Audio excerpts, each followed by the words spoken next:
గత కొన్ని రోజులుగా ఏపీ రాజకీయాల్లో ప్రధానంగా గోదావరి రాజకీయాల్లో జక్కంపూడి రాజా వర్సెస్ జనసేన వివాదం నడుస్తోంది. 2 రోజుల క్రితం కాకినాడ జిల్లాలో వైసీపీ యువజన విభాగం అధ్యక్షులతో జరిపిన సమీక్షా సమావేశంలో పవన్ పై జక్కంపూడి వివాదాస్పద వ్యాఖ్యలు చేశారు.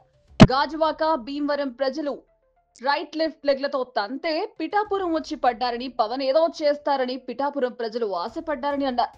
అంతేకాదు, ఏడాది గడిచినా కూడా పిఠాపురంలో అభివృద్ధి సున్నా అని జక్కంపూడి ఎద్దేవా చేశారు. లెఫ్ట్ లెగ్ తో తనితే మరో పక్కన భీమవరం ప్రాంతం నుంచి రైట్ లెగ్ తో తనితే ఈ పిఠాపురం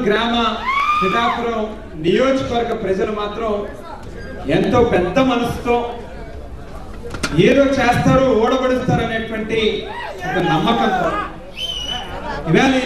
దీంతో రాష్ట్ర వ్యాప్తంగా జక్కంపూడిపై జన సైనికులు మండిపడుతున్నారు.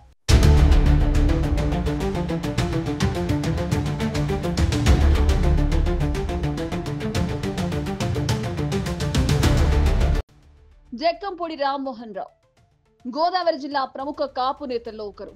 1989లో కాంగ్రెస్ అభ్యర్థిగా కడియం నియోజకవర్గం నుండి పోటీ చేసి తొలిసారి ఎమ్మెల్యేగా అసెంబ్లీకి ఎన్నికయ్యాడు. మొత్తంగా ఆయన తన రాజకీయ జీవితంలో 3 సార్లు ఎమ్మెల్యేగా, ఒకసారి మంత్రిగా పదవి బాధ్యతలు చేపట్టారు.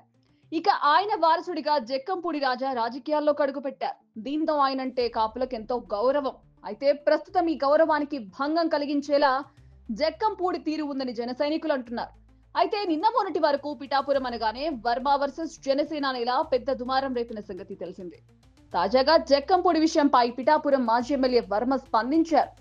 ఆయన కూడా జక్కంపూడిపై ఆగ్రహం వ్యక్తం చేశారు.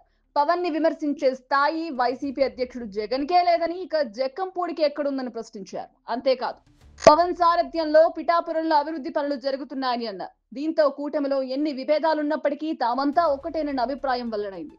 ఇలా పవన్ కు మద్దతుగా ఇప్పుడు వర్మ నిలబడ్డం ఇరు పార్టీల మధ్య శుభ పరిణామమని రాజకీయ వర్గాలు అంటున్నాయి.